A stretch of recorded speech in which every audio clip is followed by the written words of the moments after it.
much in favor What's that? of the U.S. taking over Canada. Your mother would love it if the U.S. took Oh, over yeah. Canada? She thought we missed an opportunity several times to take over Canada. Said it would have been better for them and better for us. And all that confusion about French nationalism and would have been cured because Americans do a much better job during my mother's era of integrating people. You know, the problem of integration always has been in Europe, where new people come in, but being French or being Italian or being German or being Irish or being English is a very strong thing. You don't come from someplace and easily have that happen. It's changed a little now, but America, we're extremely flexible. We started with the English, but then we had the Dutch, then we had the Huguenots, then we had the French, then we had the Germans, then we had the Irish, then we had the Jews, then we had the Italians, then we had the Greeks, then we had the various South American countries, then we had independent migration from Africa, beyond the horrible slave situation, the terrible slave situation. Then we overcame the slave situation in part, first part in the 19th century, second part not until the mid 20th century. But we overcame it. That's the thing about us. More than any other country, we overcome our wrongdoing, even maybe our evil. And in the propaganda story created by the Marxists and the American haters, that's always left out. How you can condemn an entire white race for racism is totally ignorant of the fact that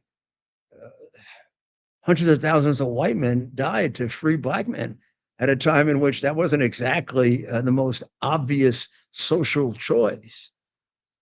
And from the beginning, they were abolitionists among white people. And from the beginning, there were slaveholders among black people in Africa. So it's a terrible story, and it's a terrible story of black oppression.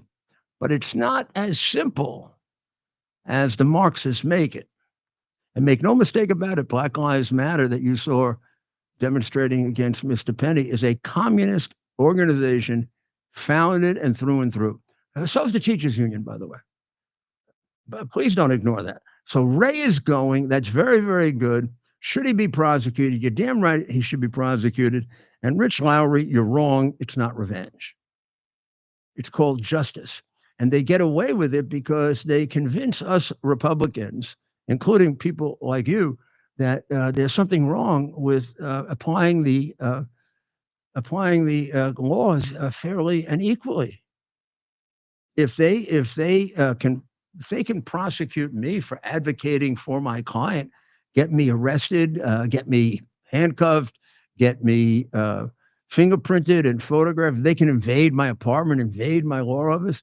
Honestly, for doing nothing but being a lawyer, it would seem to me they could prosecute Chris Wray for framing somebody on purpose for years. It would seem to me they could prosecute Chris Wray for covering up one of the most significant pieces of evidence in American history, the hard drive. That's always been a crime, covering up evidence. But we're going to make an exception?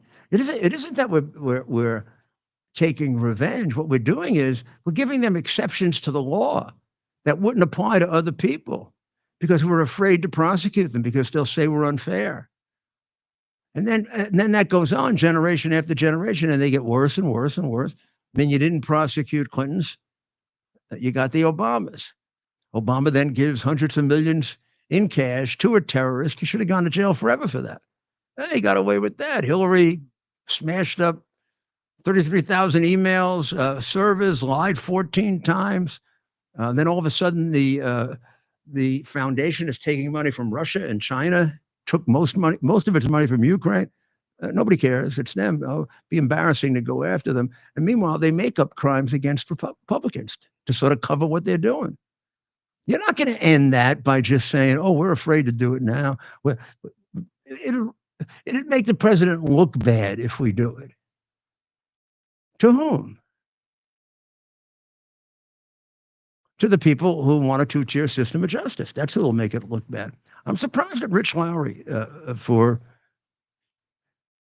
his confusion about the use of language. I wish I had more time with this. I have the words that he's giving a double meaning to underlined.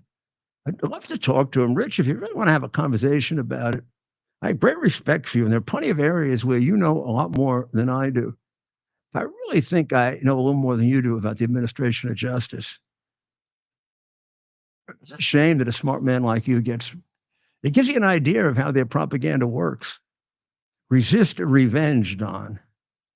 Prosecuting Jack Smith for the second time, prosecuting an innocent man in violation of every law and rule I can think of is not revenge. It's a preferential treatment if you don't. It's actually a miscarriage of justice if you don't. Well, there's a big battle going on to get Hegseth confirmed, and all the Republican MAGA people are coming into it. So I will say to you, Mr. Republican Senator, vote against it. We'll never forget. We'll never forget who was there for us when we needed someone to begin this fight, with great courage and with tremendous enthusiasm. And Pete Hegseth deserves it. He deserves the position. No one knows better what has to be done to clean out the Defense Department and make it work for us as a fighting force rather than as some kind of an example of a Marxist DEI constituency. And Pete's written about it. He knows about it. He is not subjected to the prejudices of having been in the organization for too long or at a high enough level. Later on, when we get a little time, I'm going to ask Ted to find Mitch McConnell falling apart. It's time that he take his $5 million from his pro-red Chinese father-in-law and get the hell out. Every time I see him, all I can think about is that he's the next chapter in the book right after Biden for the guy involved in unethical activity. But also, he also is like Biden because he doesn't know who the hell he is except to be against Trump. The Congress was going to pass a law or try to pass a law called something like this: Exploitative State Spying Act. This was going to allow the press to keep traitors to the United States, giving them information secret. Now, I don't know, at a time in which we really trusted the press, I'm not sure I agree with this. Now, thanks to Senator Cotton, it's been held up. Let's keep a close look at this one, Ted. It's called the Press Act. Of course, they call it Protect Reporters from Exploitative State Spying Act. It means being able to use traitors to put out information that would damage our country. And of course, the press treats our country, the American press, stop being American citizens, and they treat our country as just another country. They forget they're Americans, but I don't. And it used to be that we said, okay, we'll let them have this leeway because they bring us the truth. They haven't brought us the truth in 30 years. So all we're doing is, cooperating with a group of a completely biased, one-sided people. And I guess if they aren't biased one-sided on our side, on their side, they're biased one-sided on our side. In any event, we're not dealing with a free and fair press that we can trust. So why the hell are we allowing government secrets to go to them without penalty? The Federalist Ellie Purnell wrote a really good article about just how Garland could be the worst attorney general in history. I hope that gains prominence because he was, and we'll find time in the review of the Biden administration, and distinctions have to be made between those who are prosecuted and those who are just revealed. I don't believe there should be mass prosecutions of the Biden administration. even for those who committed lower levels of crimes. This is about going after the big ones who just tried to, and in some ways did destroy our republic, and who have to be prosecuted. Otherwise, we continue with a two-tier system of justice, and we let people get away with murder. Matt Gaetz is going to be on OAN. Did you know that? I guess for a while, because I did not. well, that's a lot I better. did not know that. That's a lot better news than so he's joining the media, former congressman joining the media, and then of course that example of what the Democratic is all about, Anthony Weiner, is leaving WABC. He's leaving, and he's going to run for Congress. Wait. John Catsimatidis, who runs WABC and pretends to be a friend and supporter of Donald Trump, even though he fired me because I wanted to bring out new relevant information about the stealing of the election. Well, he brought Weiner back, and the question is, does Weiner have one of those things where people have to be warned that he's a sex? My understanding is that he did have to register. I guess New York has something called a low-level sex offender. So I want to get this right. And this is from 2019, so I should probably. Do you know if it still exists? When That's what I cannot answer. We want to be careful to get. So when he was coming into ABC, did he have to register? I mean, as a low-level sex offender? So that I can't tell you. What I can tell you is that he is required to register for 20 years. Oh, well, good. He was a level 1 offender. So did This is from 2019. let the people know that they had on the air a published low-level sex offender who had to register? Shouldn't that be considered in his objectivity? So this is. If it was a Republican, you could be damn sure they would. So this is from, I believe, 2019.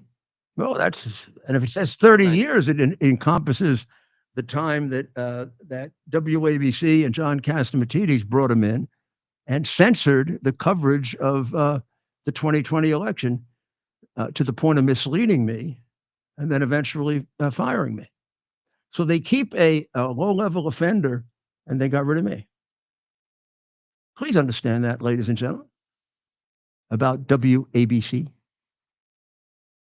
And now the low-level sex offender wants to go to Congress, where he's going to have to register as a low-level sex offender in Congress.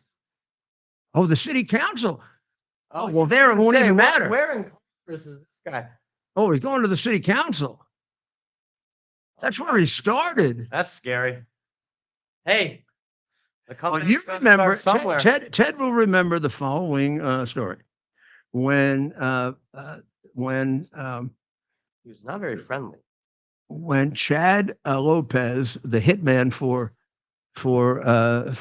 Katz, right, came to me and wanted me to do a show with Weiner, and he said, Katz wants you to do it. Now, everybody else at ABC, if they say Katz wants to do it, they go down to the ground, they kiss the floor, and they give up all principles that they have. Not all, almost all. So I said to them, did I say it nicely, or did I just say go to hell?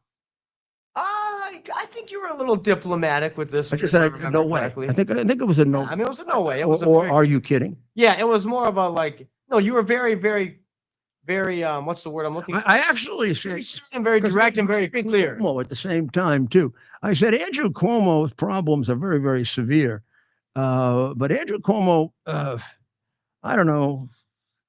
The political problems, they may be political. It doesn't sound like they are. The other guy's a sex offender. What are we talking about? What the hell do we have him on the air for? I mean, free speech encompasses lots of things, including, Andrew Cuomo says he didn't do it. Okay. He hasn't been tried. He hasn't been found guilty. He's presumed innocent. Did he go to jail? Andrew Cuomo did not. Oh, sorry, Cuomo. I keep Anthony Weiner was guilty. Weiner went to jail. Yeah. And then did it again. I mean the guy's last name. Weiner is not charged. Weiner is not alleged. Cuomo. No, Weiner is convicted. Weiner is charged. And convicted. Yeah, Cuomo is not charged. Right. Sorry, I was mixing it up. I got it. So, I mean, Cuomo Okay, you have a Republican or a Democrat, and they have issues against them. There are plenty of those. It's hard to make distinctions between them. So I didn't have any big objection to Cuomo, but I did with a sex offender.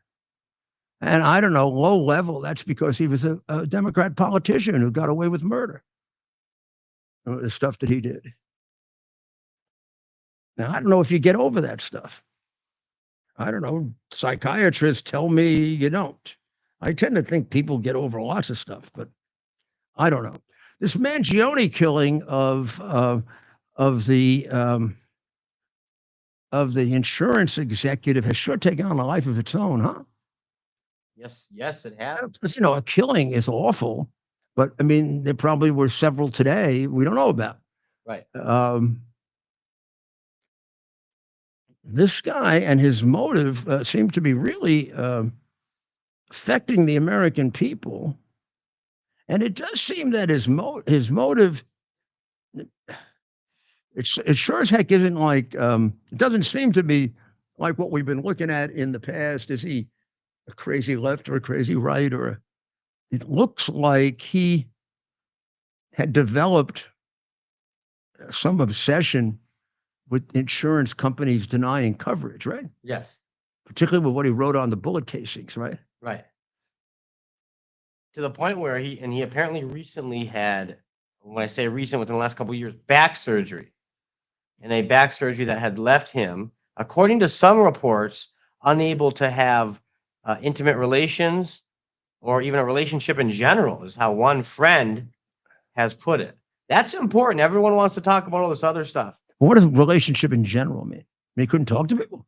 Well, I think it kept him from having, I'm guessing, a romantic relationship because he wasn't able to be intimate. Okay, we got that. Okay. And so, therefore, yeah, again, this is what I'm hearing. This isn't in any way justifying what he's doing. What I'm trying to highlight for folks is that this could be somebody who is going through excruciating pain, or some sort of situation where he's thinking, I can't do this anymore. And unfortunately, he wanted to take another life in a very selfish manner. I think it's more complicated than that since Yes, you're right. he's another guy with a manifesto. I don't know what these guys now. I don't think I ever prosecuted a murderer with a manifesto. This guy's got a manifesto, and I don't know if that's the same as his handy to-do list. But he had a handy to-do list in how to carry out the murder. Now, let me tell you, he was smart as hell, but he wasn't the smartest hitman that ever existed. I mean, he basically created, they'd have caught him. You don't do a murder out in the cold like that in New York City with the greatest homicide detectives in the world without getting caught. But he made it easy. He left behind so many traces that they wouldn't even include this one in the game Clue. It would be too easy to solve. Yeah. You haven't said it yet? No. So it could be interesting to see exactly. I mean, there's a lot of possibilities as to what set him off with regard to the company and to Brian Thompson.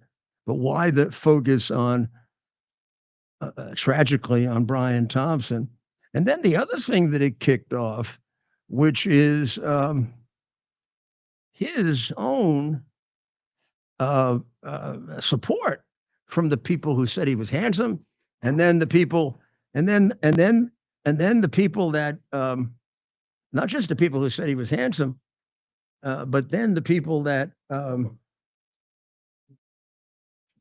decided that it wasn't so bad that he killed. That it wasn't so bad that he killed him. That's pretty bad stuff.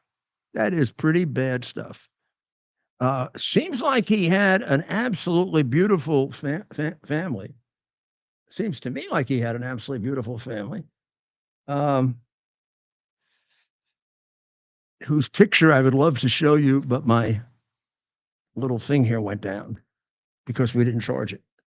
But I'll show you this picture instead. This went down because we didn't get to see like we were supposed to an hour ago. Here's the family right here. Right here. That's him, I guess, in the circle. I don't know. You take a look at him, he looks like a perfectly normal guy. His father and mother seem devastated. Hard to understand. I mean, maybe as facts come out, we'll learn more and more about it. I fear that in these I don't know what we want to call them, one-off type killings, where they don't come out of an organization or terrorism or politics or cults. They're as varied as the human personality. In other words, his motivations are not going to tell you an awful lot about the motivations of the next one. Maybe I'm wrong about that. I don't know. I always thought it was worth it studying these people as carefully as possible to see what we could gather out of it. But I also was never convinced that it's going to be particularly fruitful. It just has to be done in case I'm wrong.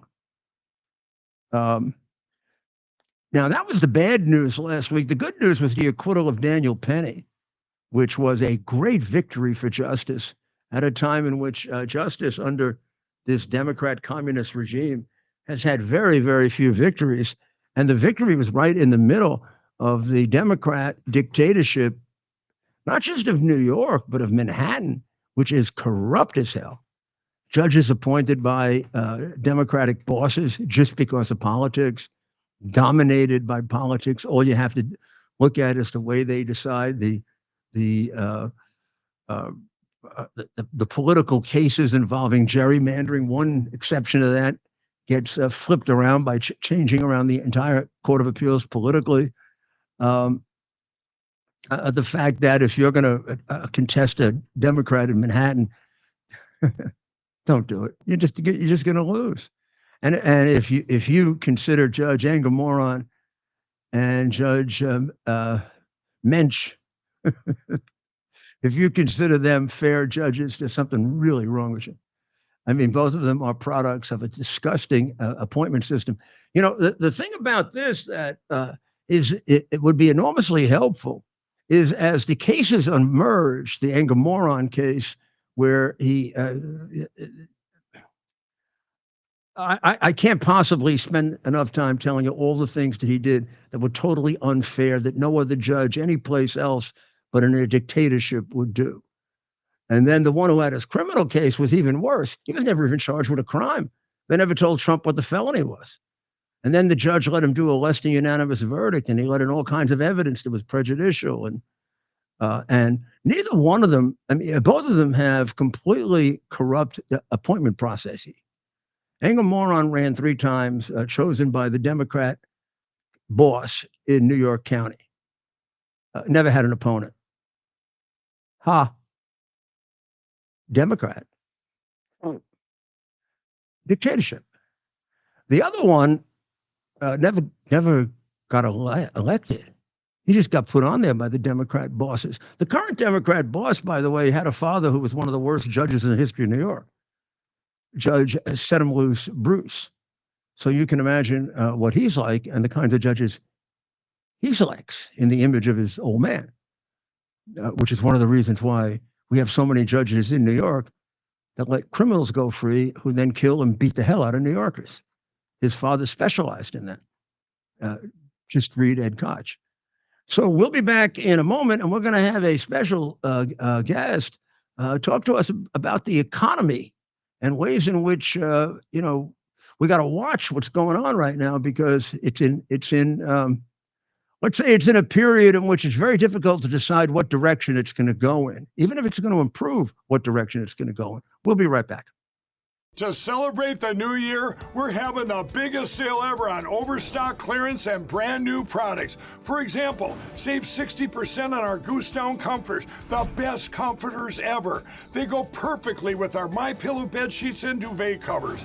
Save 25% on our brand new kitchen towels. They're made with the same technology as our famous My Towels. Our initial quantities are extremely low, so get them now before they go.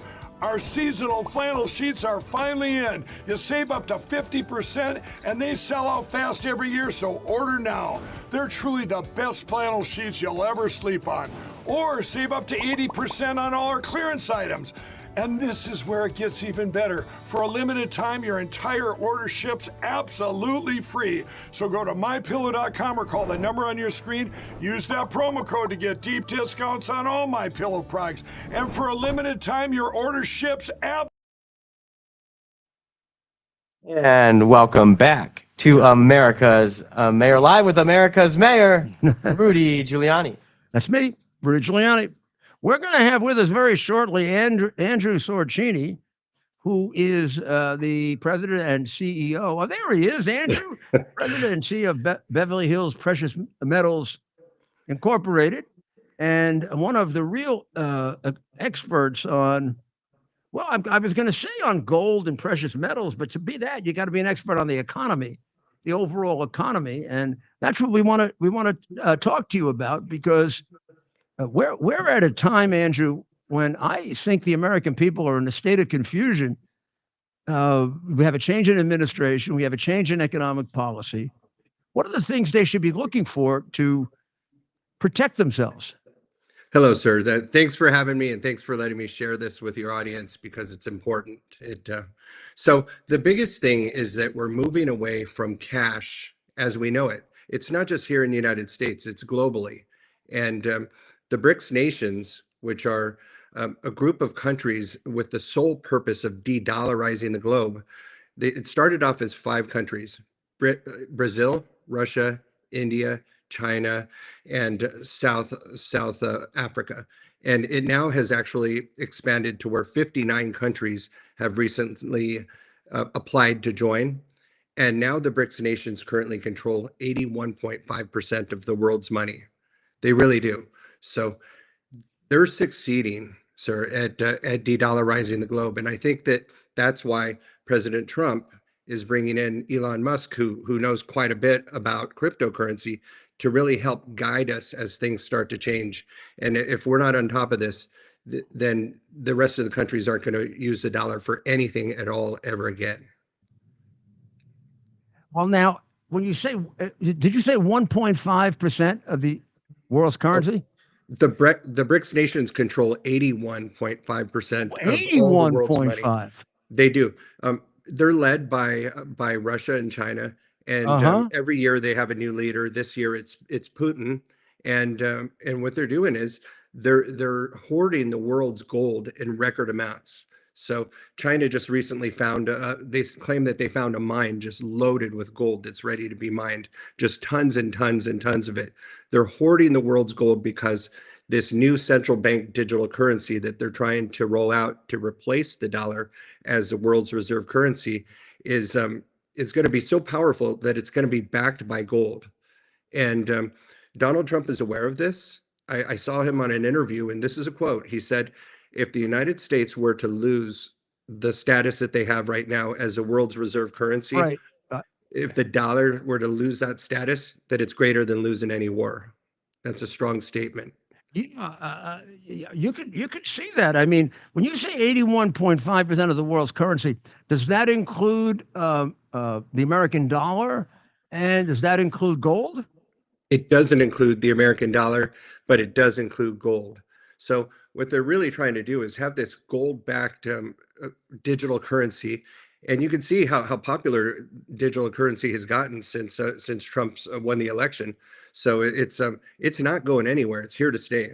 And if you look at the young people out there, if you go to a shopping mall or places where there are a lot of 20-somethings or even teens, they're glued to their phones all day long. You just see them looking at their phones.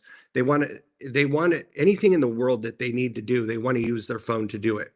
So if you were to tell them, would you rather pay, or ask them, would you rather pay for things using your phone with some sort of digital currency? Or would you like to do how I've always done my entire life, and my parents and their parents before them, and pay for things with paper currency and coins?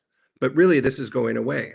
Oh, you're right. I mean, that it started to move away with the credit card, but at least it was somewhat balanced. And now it's gone viral. If I'm not mistaken, and tell me if I'm wrong, Andrew, does that mean that only 18.5% of the world currency is available for America to control? It's true. It's like we're actually losing this. And here's where it really started. Okay, so for 50 years, and you probably know a lot about this, that for 50 years, the United States uh, had the petrodollar. So we had an arrangement with Saudi Arabia where Nixon sent Kissinger over to Saudi Arabia to make a deal. And the deal was we will protect the House of Saud and make sure that Saudi Arabia would not be attacked. And in return, we need you to have a certain percentage of all the oil transactions be with the US dollar. So imagine this is like one of the greatest deals America ever made, because if China wanted to buy oil from Russia, they needed to use the US dollar. And this was an amazing thing. And on June 9th of this year, that 50-year deal expired. So now our dollars are not backed by gold. They're not backed by oil. And if they're not backed by any kind of commodity, then why would somebody want to buy the U.S. backed Treasury bills? So this is as people start to divest from those, I'm talking central banks that for smaller countries, that money is all going to come back here, and we're printing it out of thin air. It has no value. Can you can you tell us what we can do? I mean, what are the steps that we can combat it? I see that President Trump said something about 100% tariff, but there's got to be other things that have to be done as well. Well, I think really it starts here at home. So what we really need to do is people out there need to learn more about precious metals and find out what they can do for your portfolio. For example, during the Biden administration, they claimed that inflation was 20% for those 4 years. We know that over the past 4 years, things cost a lot more than 20%. But if we just go with that number, that means the hardworking folks of America, the dollars that they work all day long to earn, those dollars are only buying 80% of what they used to buy when Trump was president before Biden. So in order to combat that, if you invest in gold, which in those same 4 years is up $1,000 an ounce, today it's sitting at It's up $2,700 an ounce. $1,000 an ounce since Yeah. Trump was in office. It has, and the reason is we've been worried. We had the wrong president in there, and if you had gold, okay, you see your buying power on the dollar go down, but your assets grow in value on gold because it's up $1,000. That means it was $1,700 when Biden became president. It's up $1,000 since then, and that's not a good thing. This isn't a credit to Biden at all. This is the American people running scared because they know that inflation is eating away the hard work that we've done. And the way that you combat it is by having physical gold and silver in your portfolio. And when the dollar loses value, gold and silver gain value. And that's how you hedge. And so what you're proposing is a balanced portfolio. Absolutely. It's the stocks aren't going to run the way that they have been forever. And cryptocurrency is volatile. We've got retirees out there, and retirees can't handle 15 and 20% swings in a single day. And that's what we saw with many of the cryptocurrencies yesterday, like XRP or Shiba or Dogecoin. I mean, retirees shouldn't be in any investments where they could see a 15% swing in a single day on a regular basis. And that's what cryptocurrency is. It's not a safe store of value. It's a good play to make money, but you have to know what you're doing, and you have to be good with a computer and really know how to transfer in and out of these different coins. Well, this is my personal view now. It's my personal view that cryptocurrency is for the professional, the highly professional, and I'm not.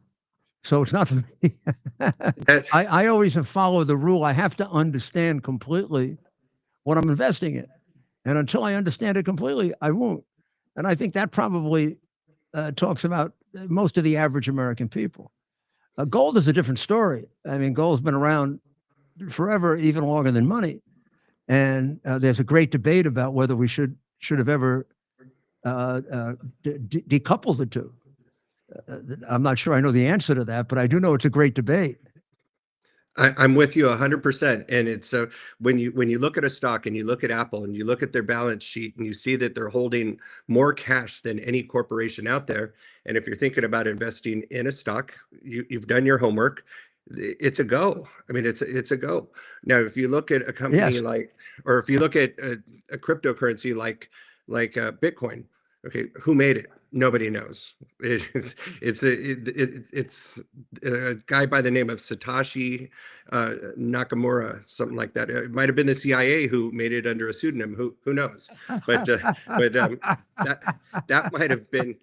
It may have been put in place for us to be able to get used to the idea that cryptocurrency is here and it's not going anywhere, in order to usher in a digital dollar. That's where I think we're headed. I think we're going to have a Well, the gold-backed digital dollar is very dollar. dangerous.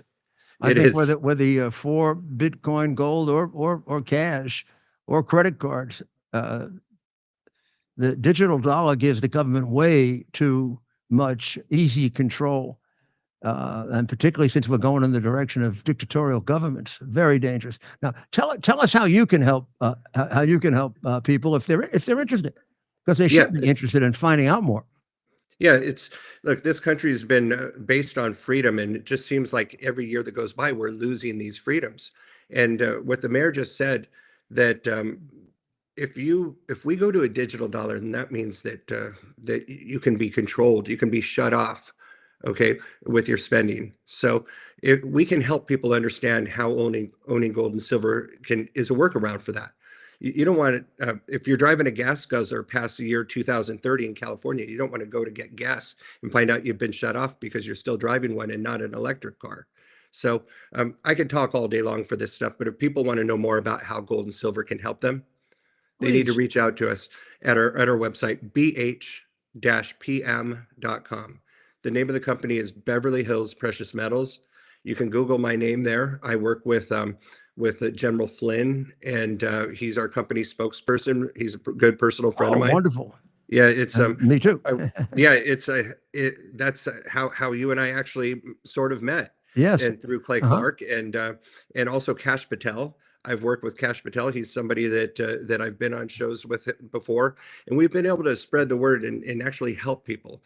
But once you get on our website, there's a form. It says schedule a consultation, and if you fill that out, okay, name, email address, phone number, and how did you hear about us? Say the mayor sent me. And in the notes section, say, I'd like to learn how to protect my retirement account by converting it into a precious metals IRA. That's something we can talk about maybe on another interview, but that's will. one way Yeah, we've helped people.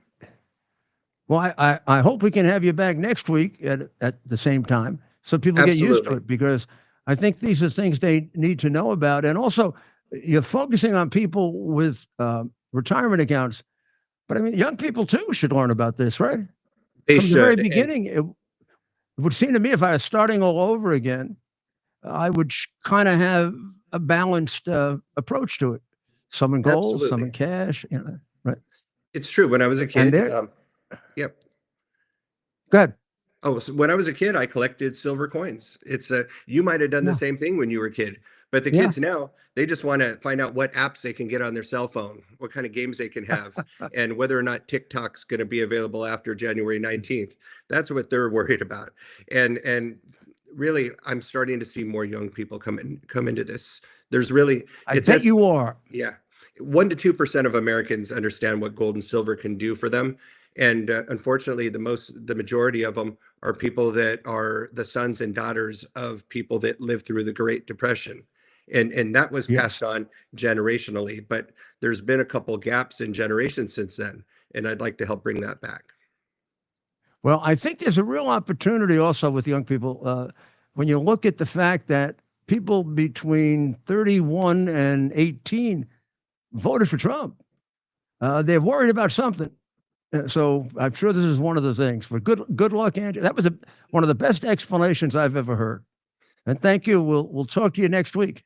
Thank you. Talk with you soon. God bless you.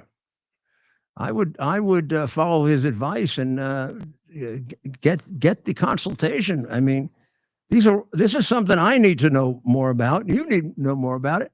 And things are changing rapidly. And I am sure, like me, many of you don't completely understand what's happening. And I'd love to understand completely what's happening.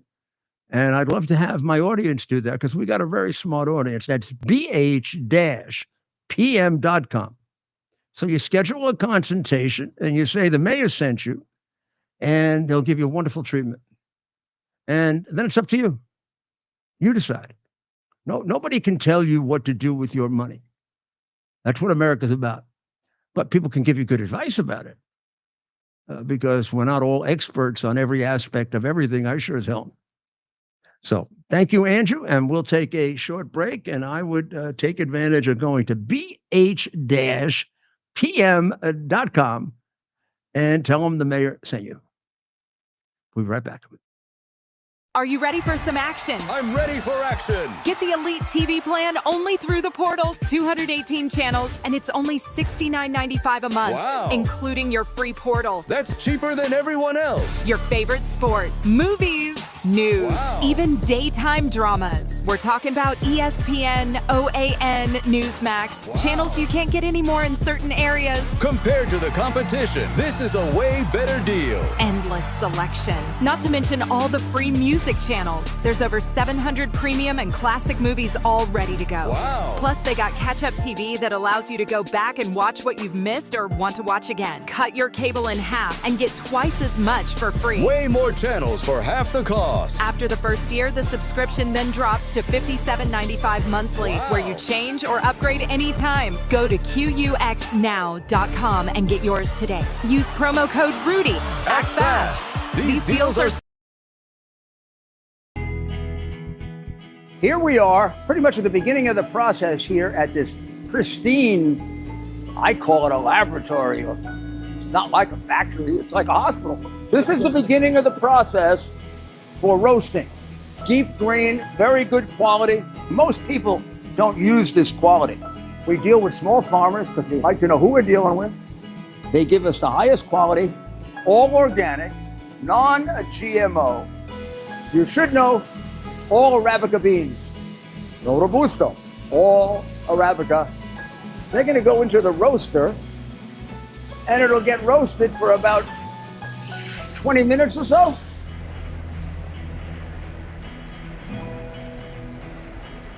Oh my goodness, look at these. My goodness.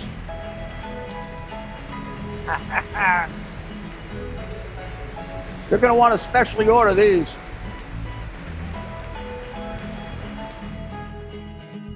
This is what goes into Rudy's coffee.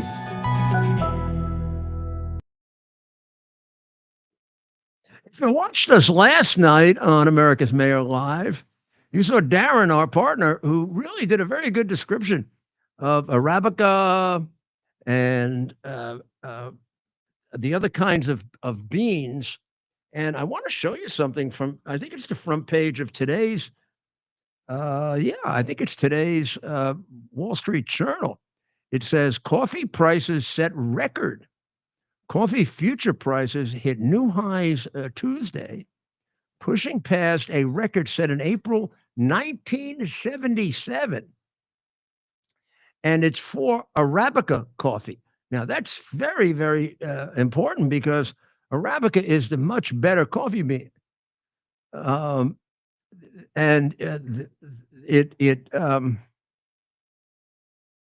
It looks like, here's 24, I guess going into 25. It's hard to tell. They don't have a really good map here, but it looks like it's gone up from about way back at the beginning of 24, about $1.75 a pound, to now about, and this is guessing because this chart is a little off, something about, it could be as much as $2.50 a pound now. But I'd buy some now because according to this, it is very rapidly going to go up to $3.50 a pound, or about $3.25 a pound. That's a 75-cent increase within the next 2 to 3 months. The reason for the lack of Arabica coffee is very, very debated. There have been allegations of floods, but in places where there were no floods. So is this some kind of deliberate thing? I don't know if you can see this well, but that's the chart. That's that's where it is now, and that's the next 2 months or so, or 3, and that's where it's going, and that's where it used to be, just in late 23. So you can see it's very, very volatile. Back in 2022, it was at that level also.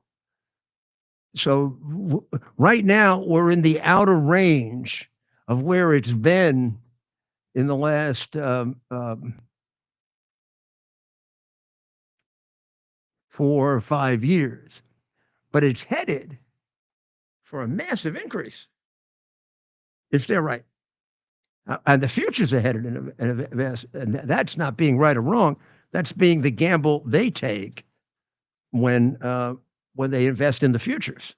They see the futures as it's going to be rare. Supply and demand is going to mean Arabica is going to cost a lot more. And a lot of coffee, like Rudy's coffee, is made only with Arabica. We don't touch any other kind of coffee because it's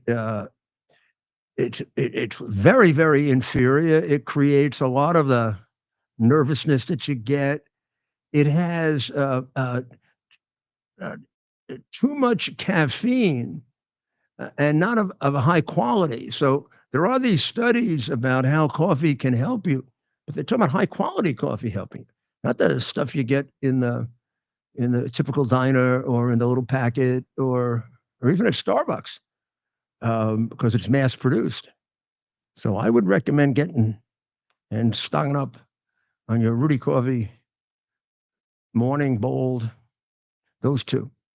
And morning, don't be fooled.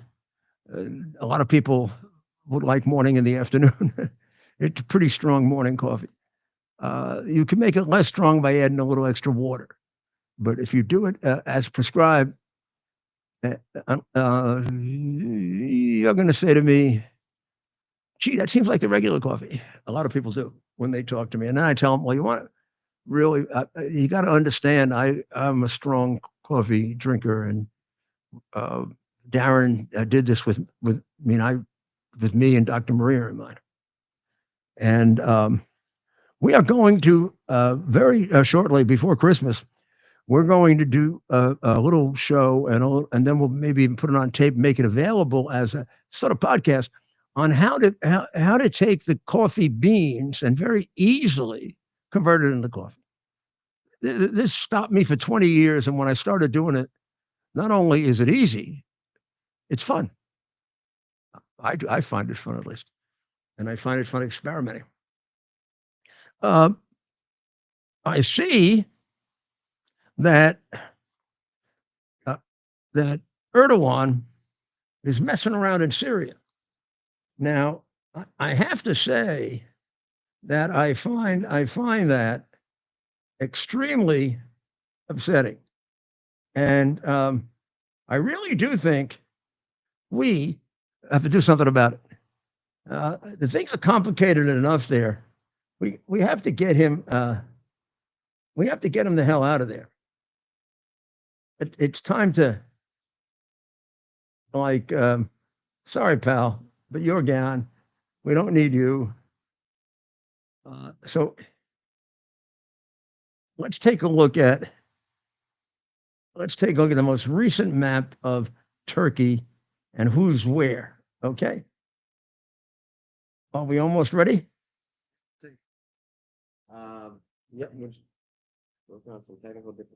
Oh, here's the problem. Here's the problem with that part of Syria. You think of Syria as it being one. It's not. Syria is an enormously complex country. Syria has, as Iraq has, and believe it or not, Iran too. Many different nationalities, many different forms of the Muslim religion. The two main ones, Sunni, Shiite, but then subdivisions of that, the Kurds, and even smaller subdivisions, Christians. They killed a lot of them, so not many of them left. Syria has an American presence, not a large one, but a significant one, and one that's been under attack by the Houthis since October the 7th, with almost no response from the non-president that we've had, not just now, but we've had from the very, very beginning, which cost American lives. The thing about him that entitles him to absolutely no respect as a former president is how many people he killed and how much he lost and how many bribes he took. What else would you like? The way he treats his granddaughter, Navy? Or the way he treated his son and made him a bag man, even though he was a drug addict? I don't know why anybody has any respect for that guy. So there's the country. And if we, and I'm going to have to get myself a little thing here. Hopefully it's going to work. One of my little markers. Let's see. Yeah, there it is. Good. Okay. So the original effort here by the insurgents, the rebels, whatever, they were in that yellow region there, okay? Somewhat leaning over into the striped region.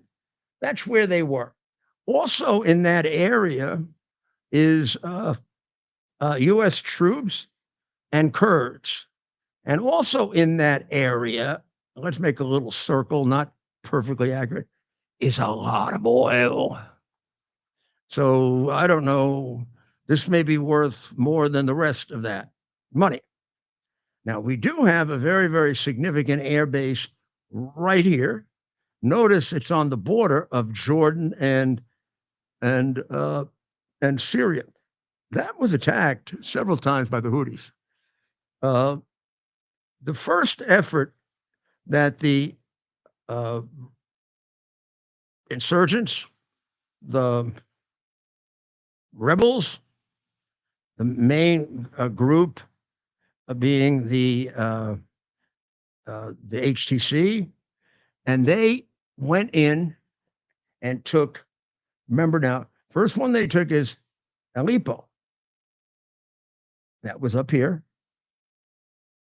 And within 5 days, they were headed down to Hama and Homs. That took about 3 days. This one took about a day. Now, this is where Assad was. Well, he took off that's Russia. So now they are in control. Now, the person they have recommended to run the country for now is Mohammed al-Bashir. Now, we're talking about, don't get all teary-eyed here. We're talking about Sunni terrorists who were allied, if not part of, Al-Qaeda, and who attacked the United States and killed almost 3,000 of our citizens. On the other hand, we had Syria under Assad, which was a Shiite, being governed as a Shiite country, really almost as a colony of Iran. So right now, the Iranian hegemony, which used to be over pretty much the entire northern Middle East, sitting above Israel, Saudi Arabia, Jordan, which you see here, right? You see Israel down here, right? You see Israel, make sure I got it. Israel down here. You see Jordan here. You see Iraq here, okay. So the Iranian Empire, which extends from here, pretty much controlled all of Syria, not Jordan, moving in big time to Lebanon, which is right here, and then really trying to assert its control over Lebanon through Hezbollah. So Iran has colonies, possessions. They call them pawns, but it's more than pawns. They're part of the Iranian military and political apparatus. Hezbollah, I'm going to put them probably in order of their military value. Maybe at this point, the Houthis, largely because they've had the least damage.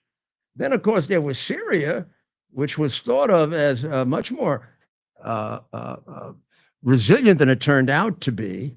And then we have the one that's been the most damaged, which is Hamas. So Hamas has taken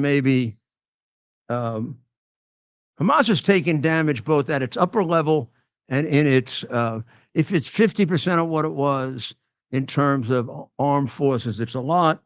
If it's 15% of what it was in terms of leadership, it's a lot. So Hamas is like really more of a problem than a solution. Syria turned into a problem, not a solution, the minute Assad ran away, because the rest of it's in chaos. There's no one there to take over for Assad or to take over for the Iranian interests. The groups, including the lead terrorist group, have been forever anti-Shiite, but in particular anti-Ayatollah. Over the years, the present Ayatollah, has been able to make arrangements with Shiite, with Sunni militias. In a way, Hamas is a Sunni militia, and they worked closely with them, but not in. It's not a Sunni militia in the same sense as these groups in Syria, which have been fighting the Sunni cause going back to the war in Afghanistan, both against Russia and America. So this is going to be this new group, whomever and however it's put together. They're going to be a real trick for Iran to exercise the kind of control they were at. Well, let's put it this way. They may be exercising no control. They may have a hostile group there, or they will be exercising a lot less control than they had before. On the other hand, can we trust their protestations that they want to have a democratic government? They want women to have rights. Certainly not as face value. I'm not even sure this is trust, but verify. This may be verify for a while, then trust. Right now, I would say the odds are they're doing what they've done to us before, which had us, in fact, arming Al-Qaeda before they started turning on us. So we got to be careful. The good news is there's no question that these people are hostile to the Islamic Republic of Iran, big time, and have been at war with them on the ground for the last 4 or 5 years, killing each other. And now they have taken over basically this whole big part of Syria, which, if you notice, comes right down to the Golan Heights, which is under Israeli control. Are they going to have the same position with regard to Israel that the Assad government had? Now, that's another question. There are many in the Israeli government and many Israeli scholars and historians that would have said a week ago, the devil we know is better than the devil we don't know. In other words, the Assad family has been around for 50 years and never taken Israel. They attempted once and lost territory, got beaten very badly by the Israelis, and have never tried again. Were they trying to put themselves into a group much stronger than them that could overtake and destroy Israel? Well, by joining up with Iran, it seemed that way, right? So now this new government has a bunch of choices to make, right? And I don't think until they make them and we watch them play out, this is not a question of the Biden people or the Trump people or the whatever. Put aside all of your prejudices and just watch it, and be careful. And I think the idea of Trump saying, "What involved this?" If what he means by that is careful watching and then strategic moves, brilliant, brilliant. Because right now, by jumping in too fast, as we've done so many times in the past, not just Democrats, but Republican administrations, this is a State Department. This is a State Department sickness because they all want to be right. So they jump in with what they think is right, and they want to be the heroes. And then it turns out that we don't have the resources to occupy Iraq, and we make fools out of ourselves. I'm worse than that. Much better to just sit back. I mean, right now, we got 1,000 troops in Syria. Most of them right in here. They can easily go across the border into Jordan where they're extremely safe. The Jordanians shoot down Iranian planes. That's the way it should be. And let's see. I am not going to give you a prediction on whether or not how real the new rebels are, because I don't know. I could make an argument for either, and I am sure even if I were privy to the American intelligence, and this is a heck of a thing to say, but I know enough about American intelligence to tell you this wouldn't help very much, because they don't know. Or they've been wrong so damn often, I don't know that I want to rely on it. I mean, when's the last time they were right on any of this? Israel turns out to be right.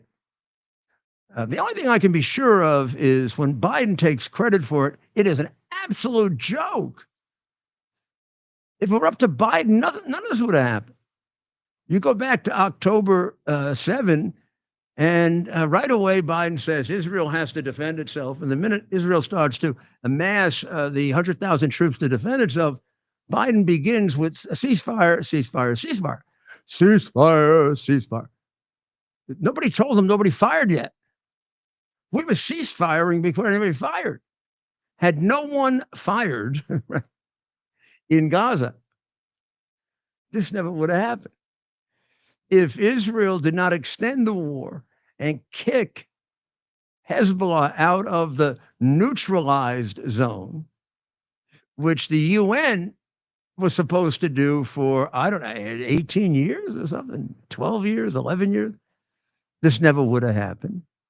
If Hamas weren't deconstructed and Hezbollah seriously jeopardized, the rebels would not have had the room or the opportunity or the will to go after Syria, because Syria was propped up by Hezbollah and by Iran. So Hezbollah now made the mistake of supporting Hamas and attacking Israel. Over a period of time, Israel decided to do really serious damage to them. The terrorist groups, Sunni terrorist groups in Syria say, thank you, Israel. You just did our job for us that we've been trying to do for 15 years. And you cut a big hole into Hezbollah, which means you cut a big hole into the really paper tiger, Assad. And when they started their original attack up here on Aleppo, a lot of people thought that was where it was going to end. Now, if you listen to me, I knew they were going to go for unlike Biden, they can see opportunities. This opportunity might not have come along later. basically they had Hezbollah being running away, either being killed if they remained around by the Israelis or running away. They're not going to come back and fight for Syria. The Syrian army has been a joke since Israel dispatched it in about 2 days. Assad is a fool, a complete fool who, I don't know. I think if somebody had, I mean, Trump might have been able to get rid of him just by calling him up and telling him to go. In a harsh voice, it might make him cry and he'd go. But probably took a little more than that. But he was gone before they even got into Damascus. Off to Russia with the wife, who they say is worse than he is. Never know if that's true or not. And now this is open for reinvention. And the goal here, no, I don't have the strategy yet. But there is one. The goal here is another Abraham Accord. Now that would be, next one will be with Saudi Arabia. And then after that, Syria. If you can bring Syria into the, let's call it, Southern Middle East alliance, the anti-Iranian, the anti-terrorist Middle East alliance, which would stretch across from Saudi Arabia, the richest country in the region, to Israel, the most military powerful country in the region, to Jordan, a good, stable, solid country, to the Emirates, small but very strong, stable countries. Country we miss a lot that I happen to know well and have a lot of affection for, Bahrain.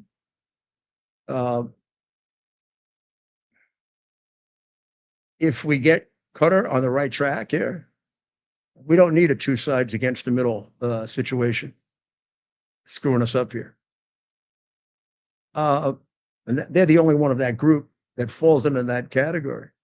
We add to that Assyria, and we push Erdogan the hell out and back into Turkey where he belongs and stop him from killing people.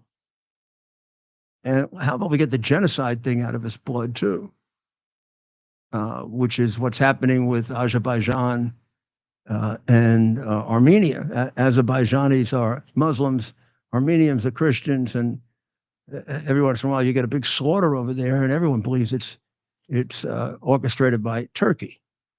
I mean, that guy has that guy's got to get himself into like the 18th century or something, maybe 19th. I mean, what a terrible thing Erdogan did to Turkey when Ataturk had made Turkey into probably the most modern Muslim country in the world. Could have been the prototype and the model for how you want the Muslim countries to emerge from a very, very ancient religion that has big overtones of brutality, and right off that brutality to ancient and create a modern form of the Muslim religion, which could be quite beautiful. And also a secular possibilities for Muslim countries.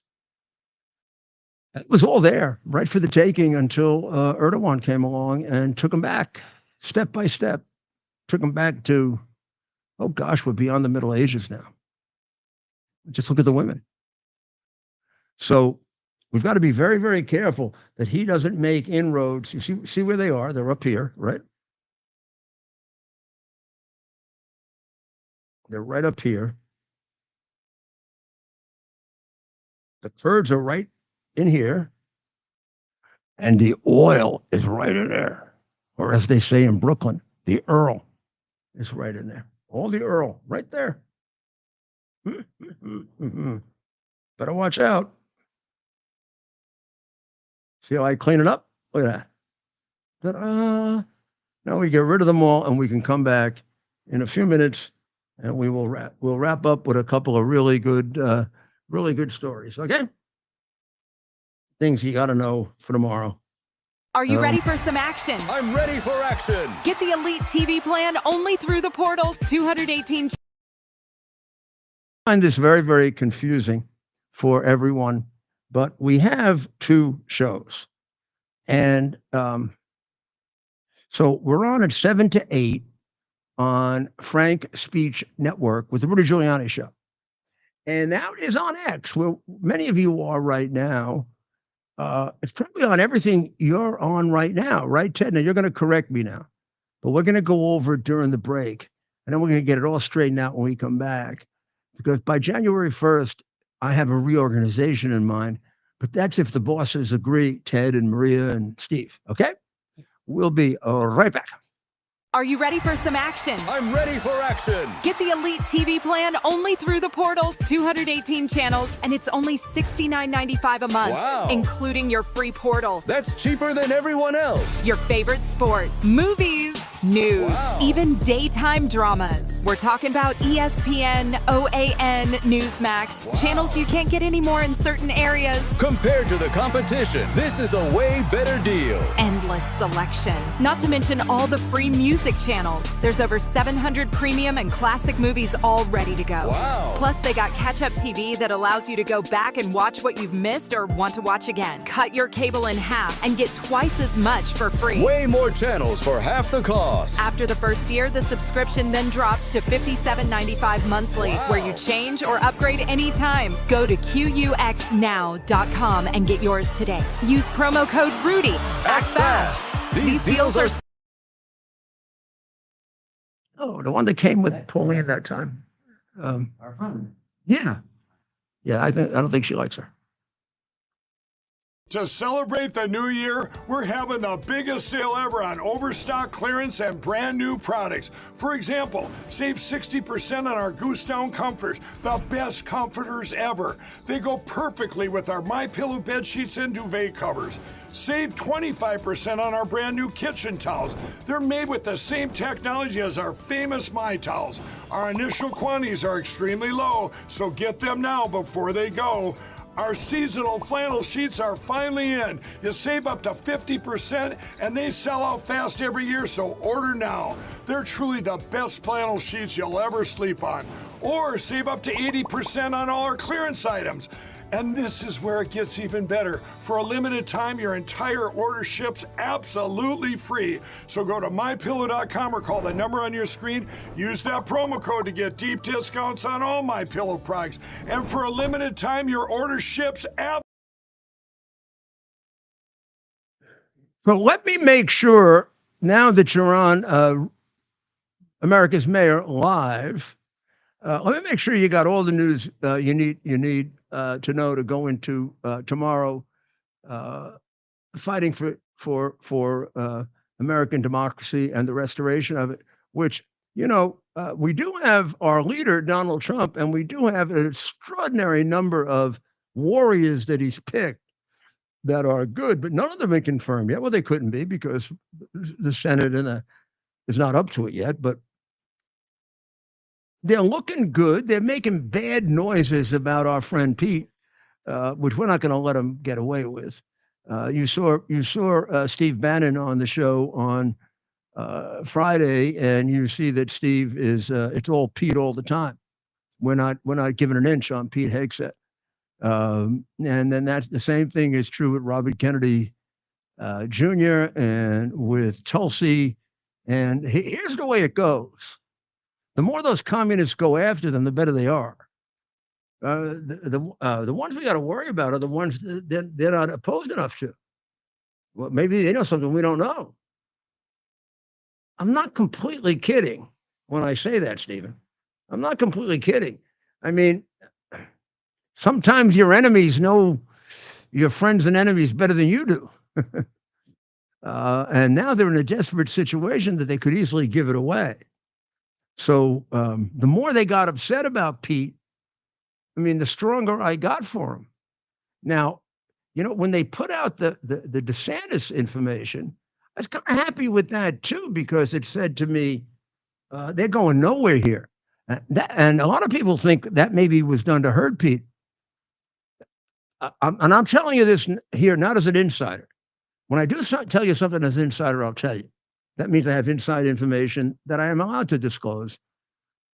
I'm going to tell you this as an expert, just my brain. And I'm not even sure this was the purpose, but it worked out that way. Naming DeSantis helped Pete. Because if you think about it, all the things they're worried about, kicking the hell out of woke, making sure that women are used appropriately in the military. It doesn't mean they shouldn't be in combat. It doesn't mean that they shouldn't be in every position a man is in, except in hand-to-hand combat and areas where the difference between a man and a woman is a difference between life and death. Now, Pete's book is very, very clear on that if you have the energy to read it. Most of people don't have the energy to read it. It's not that long. It's complex, but not that complex.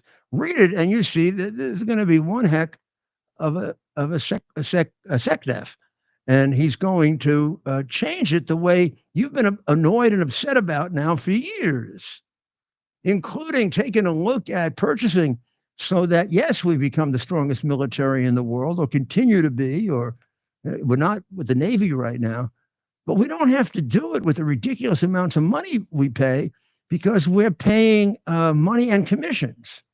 What do I mean by that? I mean, we're paying for real for what we're buying, and then we're paying for more because there are a lot of crooks in the military industrial complex. Crooks, monumental crooks. And that's why it costs more in the U.S.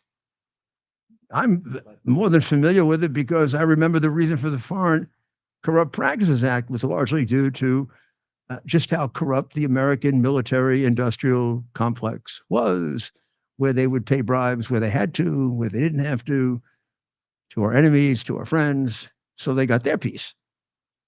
And when you think, when demented McConnell says in defense of the ridiculous amount of money that we've given to Ukraine, which has not been to help the Ukrainian people, it's been to help the most or second most corrupt country in the world, where there's been no indication that it's changed, with a president who was associated with one of the most corrupt people in Ukraine all his life, or for the long part of his life, that made him a millionaire.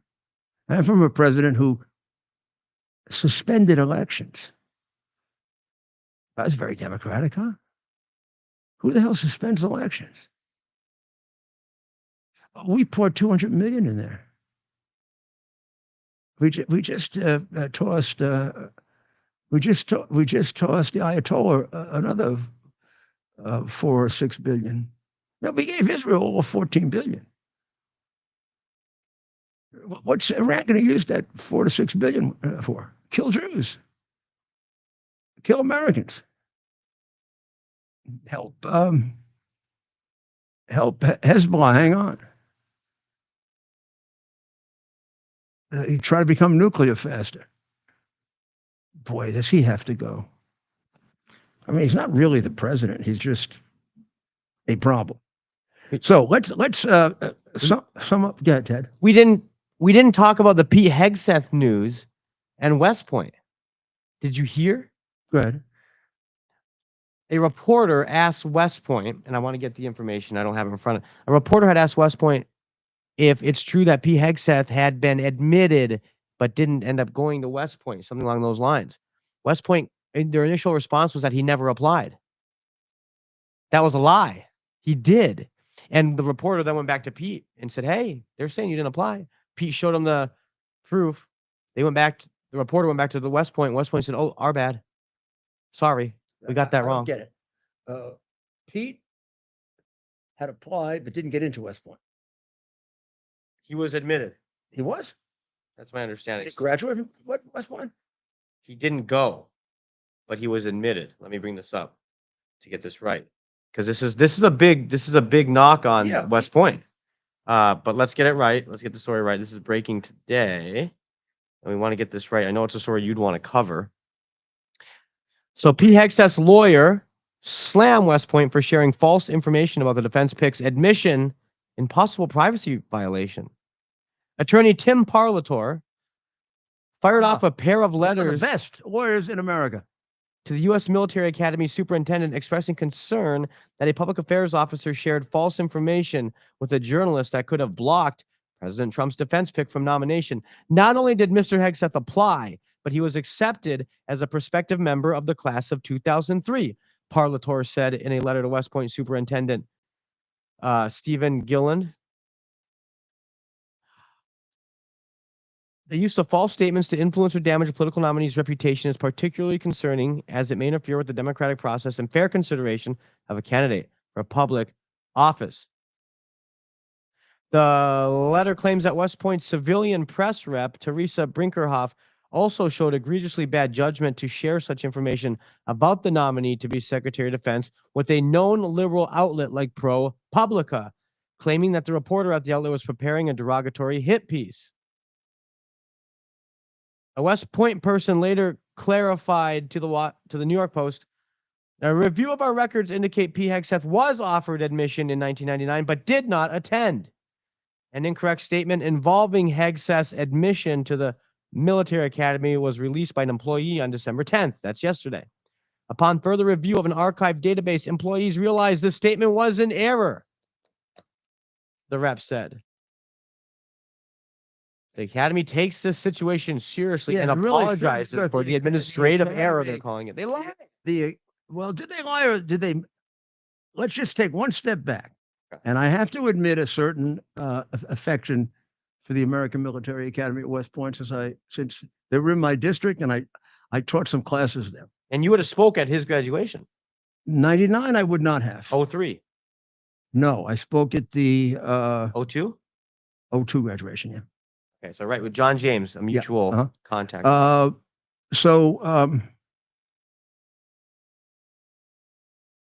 He applied to the academy. Yes. And selected Harvard instead.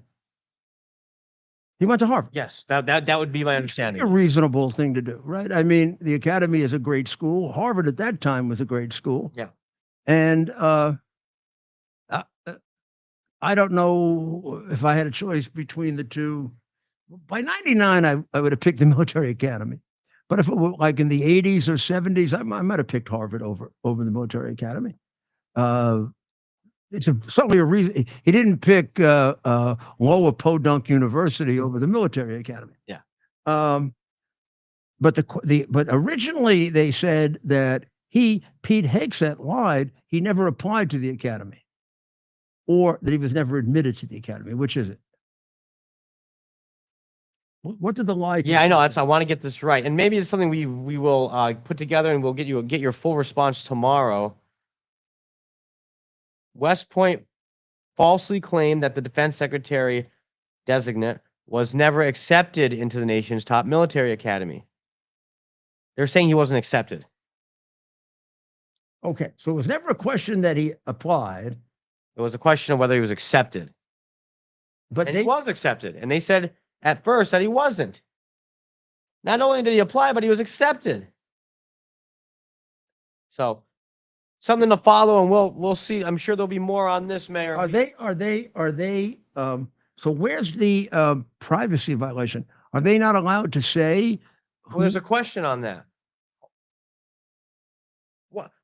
I mean, should anyone be allowed to? And I guess we'll find out the law on this. But it makes sense. Can a reporter just go find out your military records? Maybe they are public. Maybe military records are. It doesn't seem right, but then again, it's military. Maybe it's public, you know.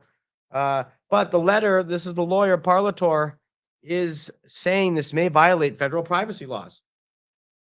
And by the way, either way, it's a good posture for Team Hegseth to take, right? Mm-hmm. I mean, it almost puts them on the offensive, right? Like it gives them something to say, look at us, we're being attacked. He also wears a similar jacket that you wear. What to show with the red, white, and blue on the inside.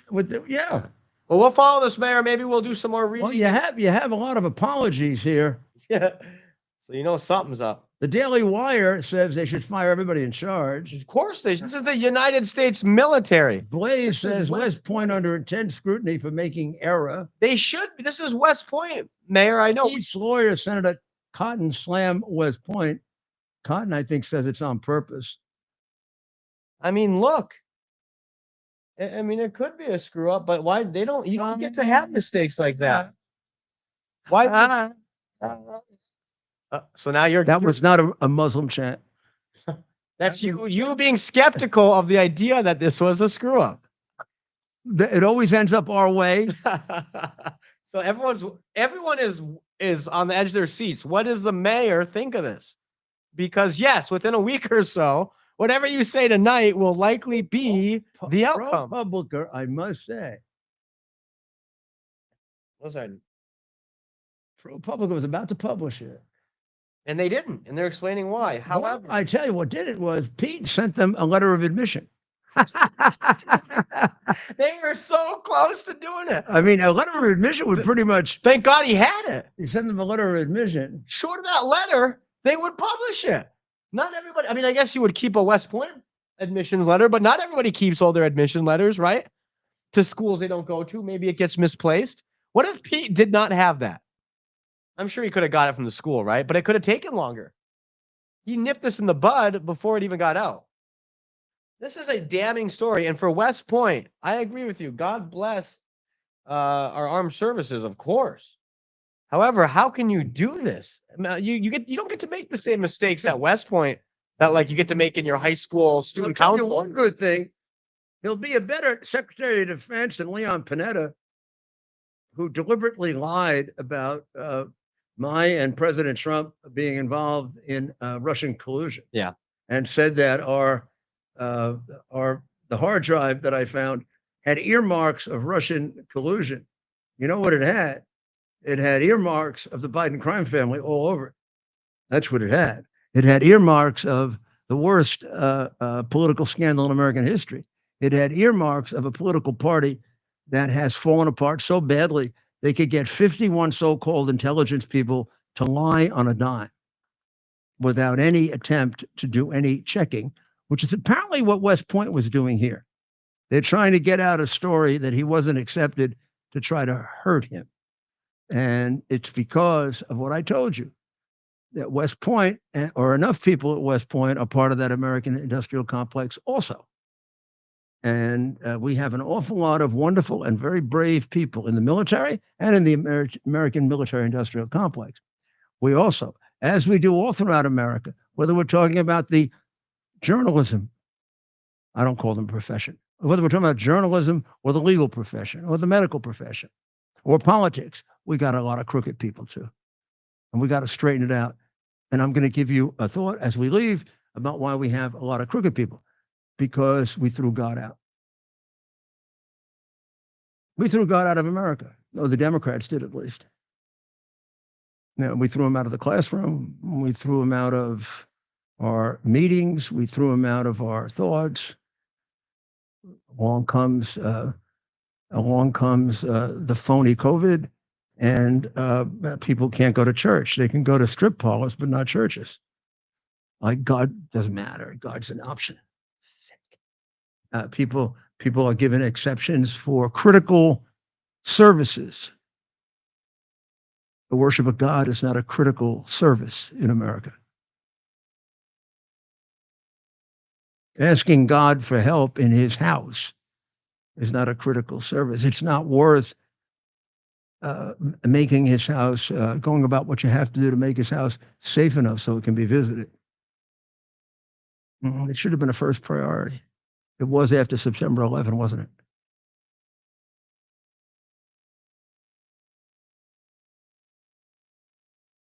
It was the COVID, whether it was deliberately done by the Chinese or not, was done by the Chinese. And it was deliberately done, at least in the sense that they sent out all the infected Chinese to make sure they could even up the score. But it was certainly taken advantage of to try to jumpstart or to move ahead by 10 to 15 years, the Marxist, Soros, one world,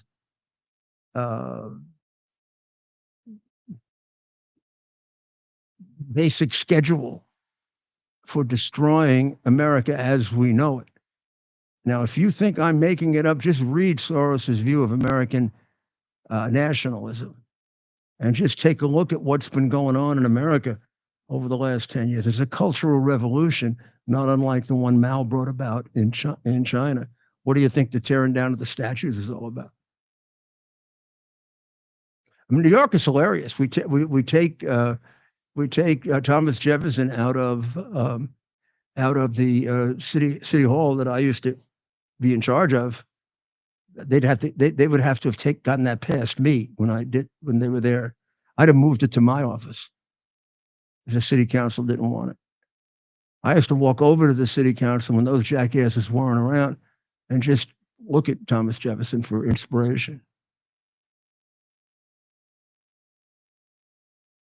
We get rid of Thomas Jefferson and we keep the Boss Tweed Courthouse. The biggest crook in American politics, the inventor of democratic corruption. The reason why the New York Supreme Court today, particularly in Manhattan, is a corrupt group of judges. But all kind of invented by Boss Tweed. And the crooked, corrupt, dictatorial Democrat Party of New York. Hochul, Pokel, all those nitwits on the city council would never get through 2 pages of Dumas Malone's biography of Thomas Jefferson. And would have no idea the complexity of what Jefferson did and the poison pill he built into our structure of government and our government documents so that slavery inevitably had to be overthrown. Well, times are getting interesting. They're going to get much more interesting when the proverbial you-know-what hits the fan. When Trump gets in and he starts really changing. The prospect of changing these things is driving these people to nuttiness. What's going to happen when they really start changing? What's going to happen when the traitors get thrown out of the State Department? Like the ones who work for Iran. And the ones who have come in over the last 4 years from China for the purpose of spying on us. You don't think the Chinese took advantage of the open door and brought in spies? You think they're stupid? What? Pray for the people of Israel. Pray for the people of Ukraine who are still undergoing a needless death in a war that's winding down. It's terrible when you get killed when a war is winding down. Boy, Biden doesn't care, does he? Never cared about the Americans he killed. Nitwit is still there. I was gonna play him acting like a clown again, but what's the use? It's just disgusting that he's. We still have what 40-something days left before we have an actual president with a functioning brain. Please don't ever let that happen again. Pray to God for Thanksgiving, that he help deliver us and promise him that we have the strength to carry it through. We'll see you tomorrow at 7 on Frank Speech Network and X at 7. And then we'll see you on X and all of the others, YouTube and Rumble and Facebook and Getter and AUX and QUX. Yeah. QUX. And what am I missing, Ted? You said Facebook, X, YouTube, Rumble, QUX, Twitter. Well, we don't do Twitter anymore. Well, we got some more planned for the new year, but we'll talk about. We have a lot planned. We got to talk about it. We're not going to do the Chinese spy. Not yet. Oh, come on. Only here's my and Come on. chat. I want to hear the chat chime in so I can show the mayor. And this isn't me taking a position. It's something to keep in mind. We want to get to those people that are on. Unfortunately, a lot of people are on there. Yeah, but we don't want to get to us. They don't get to us if we use an independent device and somehow separate it from everything else. I have some ideas. We'll talk about it. I mean, I would have no problem talking to them. I have no problem talking to the Chinese communists. Maybe we could change their mind. That's what I'm saying. I don't want them having a chance to find out about us. Exactly. Not that we're doing anything wrong, but because they'll screw things up, they'll change things, they'll lie, they'll put terrible things on. I mean, they're probably doing it anyway. But why give them? And why give them revenue? That's another thing I don't like. Giving them any kind of revenue. Right. They should just be cut out. Well, that's an interesting discussion I should not have brought up at the end here. Yeah. We'll talk more tomorrow. Stay. All right. Well, that's why you got to come back. 7 and 8 on X for sure. You're always safe on X. God bless America. It's our purpose to bring to bear the principle of common sense and rational discussion to the issues of our day. America was created at a time of great turmoil, tremendous disagreements, anger, hatred. There was a book written in 1776 that guided much of the discipline of thinking that brought to us the discovery of our freedoms, of our God-given freedoms.